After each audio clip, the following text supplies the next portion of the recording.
Good morning everyone, সকলোকে মোৰ YouTube চেনেলত আপোনালোকক স্বাগতম জনাইছোঁ।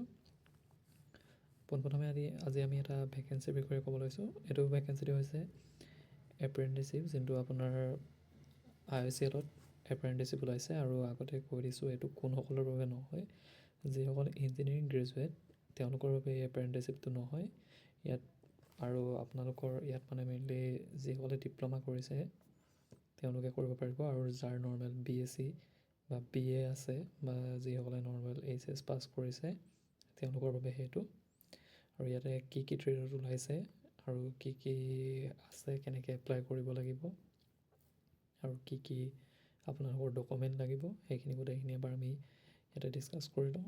প্ৰথম কথা হৈছে, ইয়াতে আপোনালোকৰ ট্ৰেড এপ্ৰেণ্টিচিপ ওলাইছে আপোনাৰ এটেণ্ডেণ্ট অপাৰেটৰ। এইটো কেমিকেলৰ বাবে ওলাইছে, কেমিকেল প্লাণ্টৰ বাবে ওলাইছে। আৰু এইটো প্ৰথম কথা হৈছে, এইটো গুৱাহাটী ৰিফাইনেৰীৰ কাৰণে। তেনেদৰে আপোনাৰ বাকীকেইটা ৰিফাইনেৰী, অসমত থকা IOCL-ৰ যিকেইটা বেলেগ বেলেগ ৰিফাইনেৰী আছে, তো গোটেইকেইটাৰ বাবে ওলাইছে। তো বাকীকেইটা আমি পাছত ডিছকাছ কৰিম। প্ৰথম আজি আমি গুৱাহাটী ৰিফাইনেৰীটো চাই লওঁ। ইয়াতে আপোনাৰ ওলাইছে, এইটো আপোনাৰ কেমিকেল প্লাণ্টৰ কাৰণে ওলাইছে। ইয়াতে এইটো ট্ৰেড এপ্ৰেণ্টিচিপ এটেণ্ডেণ্ট অপাৰেটৰ 3 বছৰ BSc ডিগ্ৰী হ'ব, BSc কিহত হ'ব লাগিব, মেথছত, ফিজিক্সত, কেমেষ্ট্ৰি বা ইণ্ডাষ্ট্ৰিয়েল কেমেষ্ট্ৰি এইকেইটাত থাকিব লাগিব। পিৰিয়ডটো আপোনালোকৰ 1 year হ'ব। বাকী টোটেল ওলাইছে 17টা, তাতে কিমান আছে চাই ল'ব এইটো। বাকী ট্ৰেড এপ্ৰেণ্টিচিপ ওলাইছে ফিটাৰত, সেইটো আপোনালোকৰ মেট্ৰিক পাছ হ'ব লাগিব, উইথ ITI চাৰ্টিফিকেট থাকিব লাগিব। যোনখন আমাৰ 2 বছৰৰ যোনটো আমি ITI থাকে সেইখন থাকিব লাগিব, আৰু পাছ মাৰ্কটো আপোনালোকৰ থাকিব লাগিব। এইটো আপোনাৰ ডিউৰেশ্যন ছেইম হয়। তাৰপিছত বইলাৰৰ কাৰণে যোনটো ট্ৰেড এপ্ৰেণ্টিচিপ ওলাইছে সেইটোৰ কাৰণে আপোনাৰ ডিচিপ্লিন লাগে মেকানিকেল। বাকী 3 years BSc হ'ব লাগিব, maths, physics, chemistry, industrial chemistry এইকেইটা হ'ব লাগিব আপোনালোক। বাকী এইটো ডিউৰেশ্যন খালি বেছি আছে, এইটো 2 yearৰ বাবে আছে। বাকী পোষ্ট কিমান আছে এইটো চাই ল'ব আপোনালোকে। আৰু টেকনিকেল এপ্ৰেণ্টিচিপ ডিচিপ্লিন মেকানিকেল, এইটোৰ মেকানিকেল ইঞ্জিনিয়াৰিং যোনটো আমাৰ ডিপ্ল'মা ক'ৰ্চ থাকে সেইটোৰ হ'ব লাগিব। বাকী আপোনাৰ ইলেক্ট্ৰিকেলত ডিপ্ল'মা ইলেক্ট্ৰিকেলৰ হ'ব লাগিব।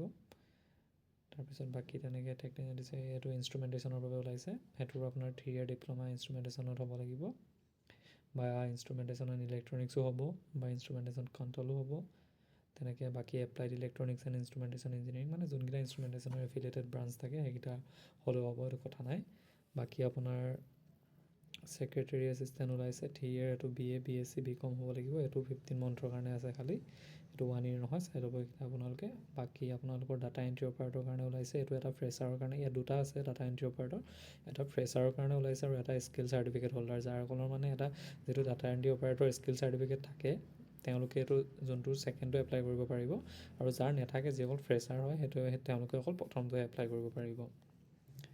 অ'কে, তাৰপিছত বাকী থাকিলে আপোনালোকৰ ইয়াতে দিয়া আছে নোটত,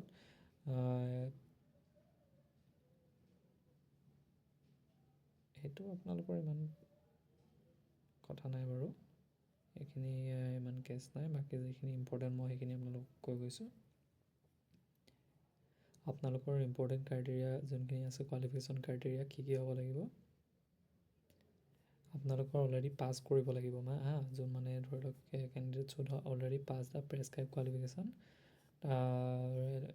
আপোনালোকৰ মানে যিকেইটা তাতে এলিজিবিলিটি ক্ৰাইটেৰিয়া দিয়া আছে, ধৰি লওক ক'ৰবাত লাগে বোলে ট্ৰেড এপ্ৰেণ্টিচিপ, বোলে বইলাৰত লাগে বোলে BSc পাছ কৰা হ'ব লাগে, বা ক'ৰবাত লাগে বোলে ডিপ্ল'মা ইন ইঞ্জিনিয়াৰিং, সেইকেইটা অলৰেডি আপোনালোকে পাছ কৰিব লাগিব। তাৰপিছত সেইকেইটা, আৰু ইয়াতে দিয়া আছে ইম্পৰ্টেণ্টটো হৈছে যে আপোনালোকৰ যিসকল প্ৰেছক্ৰাইব কোৱালিফিকেশ্যন, যিটো মানে কোৱালিফিকেশ্যন তাতে দি দিছে, সেইটোৰ ক্লাছ 12ৰ বাবে হওক বা গ্ৰেজুৱেটৰ বাবে হওক বা ডিপ্ল'মা হোল্ডাৰৰ কাৰণেই হওক, আমি এখন ৰিকগনাইজ বৰ্ড বা ইউনিভাৰ্চিটিৰ পৰা হ'ব লাগিব এইটো। আৰু আমাৰ যিকেইটা ৰিলিভেণ্ট ট্ৰেডত পাতিছে, মিনিমাম আমাৰ 50% মাৰ্ক লৈ আমি পাছ কৰিব লাগিব। আৰু যিসকল ST SC বা PWD কেটেগৰী আমাৰ ষ্টুডেণ্ট আছে তেওঁলোকৰ বাবে সেই মাৰ্কটো 45% হ'লেও হ'ব। তাৰপিছত ITI যিসকলে পাছ কৰিছে সেইসকলে ফুল টাইম ITI কোৰ্চ হ'ব লাগিব, আৰু সেইটো বা NCVET বা SCVET হ'ব লাগিব। Diploma graduate ITI branch subject specified against respective trade discipline about will only be considered as eligible qualification। আৰু ইয়াতে এটা ভালকৈ লিখি দিছে যে এই পইণ্টটো যে diploma graduation ITI in other than specified branch subject shall not be, মানে যিটো ব্ৰাঞ্চ আমাৰ দিয়া আছে তাতে সেইটো ব্ৰাঞ্চৰে হ'ব লাগিব। তাতকৈ যদি বেলেগ ব্ৰাঞ্চৰ হয় তেতিয়াহ'লে আপোনালোকে সেই বস্তুটো এপ্লাই কৰিব নোৱাৰিব।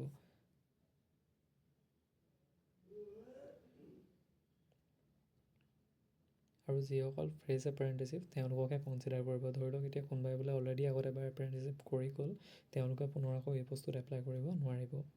অ'কে, তাৰপিছত বাৰু ইমান দৰকাৰ নাই। বাকী যদি ইয়াতে কিবা চাব আপোনালোকে হেৰি ন'টিচটো পাছত এড কৰিম, যদি কিবা ডাউট থাকে দেন মোক কমেণ্ট কৰি জনাব, তো মই ক্লিয়াৰ কৰি দিম আপোনালোকক। এইটো পইণ্ট নম্বৰ 11টো আৰু এইটো এই যোনটো পইণ্ট নম্বৰ 10 তাতে দিয়া আছে যিসকলৰ হায়াৰ প্ৰফেশ্যনেল কোৱালিফিকেশ্যন আছে। ধৰি লওক এতিয়া কাৰোবাৰ BE আছে, BTech আছে, MBA, সেইসকলে মানে যোনখিনি এতিয়া ডিপ্ল'মা লাগে বোলে ইনষ্ট্ৰুমেণ্টেশ্যন বা ইলেক্ট্ৰিকেলত, সেইসকলে ধৰি লওক বোলে কাৰোবাৰ যদি ডিগ্ৰী আছে তেওঁলোকে গৈ ডিপ্ল'মা পোষ্টত এপ্লাই কৰিব নোৱাৰিব। মানে যিটো প্ৰেছক্ৰাইব কোৱালিফিকেশ্যন তাতে দিয়া আছে তাতকৈ যদি হায়াৰ কোৱালিফিকেশ্যন হয় তাতে এপ্লাই কৰিব পৰা নাযাব। এইখিনি ইমান দৰকাৰ নাই, যিখিনি মই মেইন পইণ্ট সেইখিনি কৈ গৈছোঁ। আৰু এইটোতো গম পালেই যিসকলে এবাৰ এপ্লাই কৰি গৈছে সেইসকলে, মানে যিসকলে এবাৰ এপ্ৰেণ্টিচিপ কৰিলে তেওঁলোকে আকৌ এপ্ৰেণ্টিচিপ এপ্লাই কৰিব নোৱাৰিব।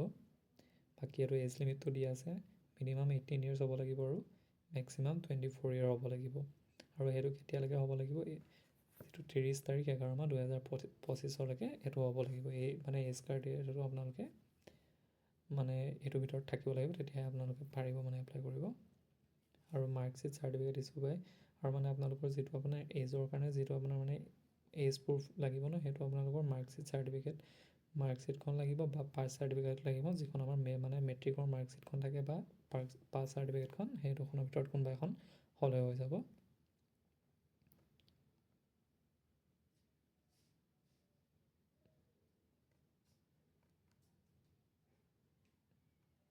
তাৰপিছত আপোনালোকৰ এইখিনিতো এইটো বাৰু ৰিজাৰ্ভেশ্যনৰ বাবে এইটো কেইটা পোষ্ট আছে কি আছে কিন্তু আমাৰ তাতে লিখিয়ে দিয়া আছে, সেইখিনি আপোনালোকে চাই ল'ব পাৰিব। বাকী আপোনালোকৰ ইয়াতে চাই ল'ব এখন ন'টিচখন এবাৰ, মই এখন আপোনালোকৰ তলত এড কৰি দিম লিংকটো। যদি কিবা তাতে থাকে দেন মোক সুধিব, মই আপোনালোকক জনাম। ডেট অফ ৰিকলিং এলিজিবিলিটি ক্ৰাইটেৰিয়া কথা নাই। তাৰপিছত আপোনালোকৰ ডকুমেণ্ট ভেৰিফিকেশ্যনত কি চাব, 10ৰ যিখন পাছ বা মেট্ৰিকুলেশ্যন চাৰ্টিফিকেট সেইখন লাগিবই, যিটো আপোনালোকৰ মানে ডেট অফ বাৰ্থৰ কাৰণে লাগিব বুলি কৈছিলোঁ, সেইখন দৰকাৰ হ'ব।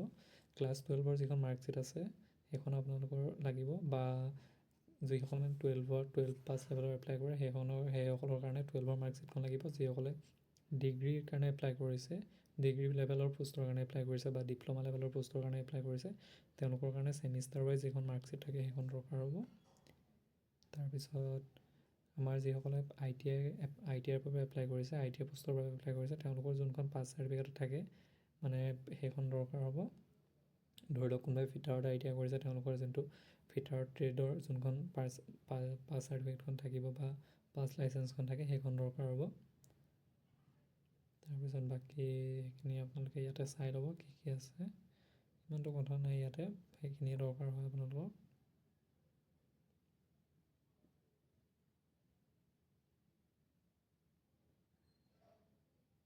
মই আপোনালোকক এপ্লাই প্ৰচেছটো এটা ভালকৈ দেখাই দিম, মানে কেনেকৈ ক'ত এপ্লাই কৰিব লাগে। তথাপি ইয়াতে মই চমুকৈ আপোনালোকক কৈ যাম বাৰু কি কি এপ্লাই কৰিব লাগে কি কি নালাগে। বাকী আপোনালোকে এইবোৰ ইঞ্চুৰেঞ্চ কভাৰেজ এইবোৰ দিয়া আছে, এইবোৰ আপোনালোকেতো পোৱাৰ পিছত হ'ব এইখিনি আপোনালোকৰ তাতে, এতিয়াতো এইখিনি দৰকাৰ নাই। এইটো হাউ টু এপ্লাই এইটো আছে নহয়, আৰু এইটো এপ্লাই ডেটটো অলৰেডি আপোনালোকৰ ষ্টাৰ্ট হৈ গৈছে, 28 তাৰিখৰ পৰা ষ্টাৰ্ট হৈছে, 28/11/2025 পৰা 18 তাৰিখ 18/12/2025 আপোনালোকৰ ডিচেম্বৰ 18 তাৰিখলৈকে আছে। আৰু এইটো এপ্লাই কৰিবলৈ আপোনালোকে কি কৰিব লাগিব, ISLৰ যিটো অফিচিয়েল ৱেবছাইট থাকে www.isl.com, তাতে যাব লাগিব, বা www.iocre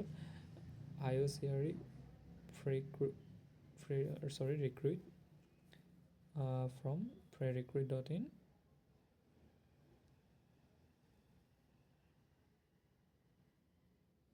তাতে যাব লাগিব।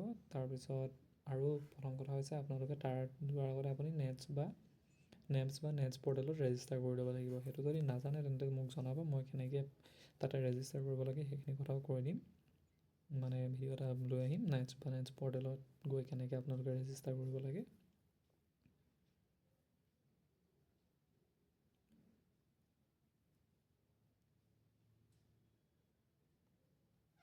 আৰু এইটো আপোনালোকৰ এনেকুৱা মানে ধৰি লওক ডিগ্ৰী যাৰ আছে তেওঁলোকে মানে যাৰ মানে একো কথা নাই যে আপুনি এইটোতে এপ্লাই কৰিবলৈ, যদি আপোনালোকৰ তাতে দিয়া যোনটো কোৱালিফিকেশ্যন সেইটো আপোনালোকে মেটচ কৰিছে তেন্তে আপুনি যিকোনো এটা পষ্টৰ বাবে এপ্লাই কৰিব পাৰিব। কিন্তু আপোনালোকৰ সেই কোৱালিফিকেশ্যন থাকিব লাগিব যিটো তাতে দিয়া আছে মানে। আৰু এইটো আপোনালোকে কেনেকৈ এপ্লাই কৰিবতো দিয়া আছে, WISL-ত যাব, ISL.com-ত যাব লাগিব। তাৰপিছত তাতে হোৱাটছ নিউ বুলি এটা অপশ্যন থাকে, সেইটোত যাব। Go to engagement of apprenticeship under refinery division 2025।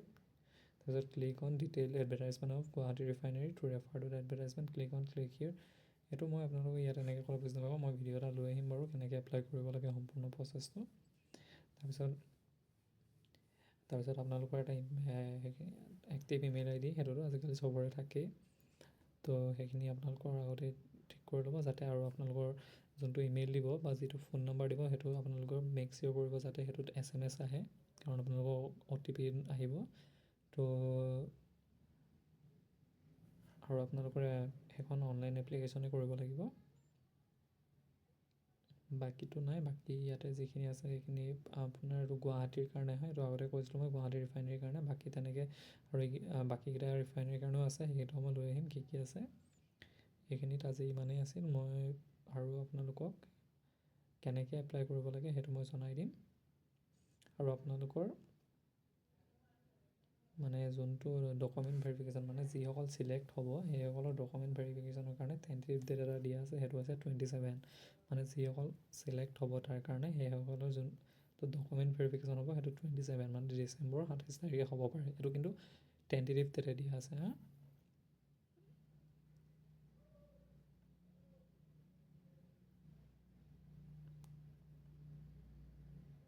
ইয়াতে দুটা টেণ্টেটিভ ডেট দিয়া আছে। চৰি, এইটো পাব্লিকেশ্যন অফ লিষ্টহে। আপোনালোকৰ যোনটো মানে লিষ্টখন ওলাব ডকুমেণ্ট ভেৰিফিকেশ্যনৰ কাৰণে সেইটো 27, আৰু যিটো আপোনালোক ডকুমেণ্ট ভেৰিফিকেশ্যনৰ কাৰণে মাতিব মানে যাব লাগিব আপোনালোক, সেইটো 2/1/2026 পৰা 7/1/2026 লাগে। আৰু এইটো তেতিয়াহে মাতিব যদি আপুনি চিলেক্ট হয়, মানে তেতিয়াহে যাব লাগিব যদি আপুনি চিলেক্ট হয়। থেংক ইউ ভিডিঅ'টো চোৱাৰ বাবে। আৰু যদি কিবা থাকে মোক জনাব কমেণ্ট কৰি, মই আপোনালোকক কৈ দিম ইয়াতে। আৰু নতুবা আৰু যদি কেনেকৈ এপ্লাই কৰিব লাগে সেইখিনি যদি আপোনালোকৰ কিবা ডাউট হয় মোক ক'ব, মই আপোনালোকক সম্পূৰ্ণ এপ্লাই প্ৰচেছ এটা লৈ আহিম। আৰু যদি কোনোবাই নেটছ পৰ্টেলত এপ্লাই মানে ৰেজিষ্টাৰ কৰোঁতে কিবা যদি দিগদাৰ হয় তেতিয়াও মোক জনাব, মই তেতিয়াও আপোনালোকক সহায় কৰিম।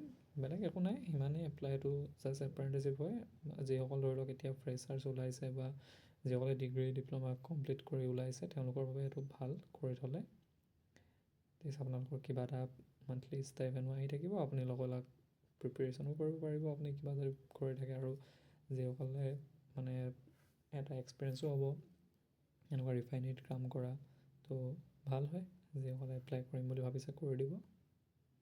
Thank U.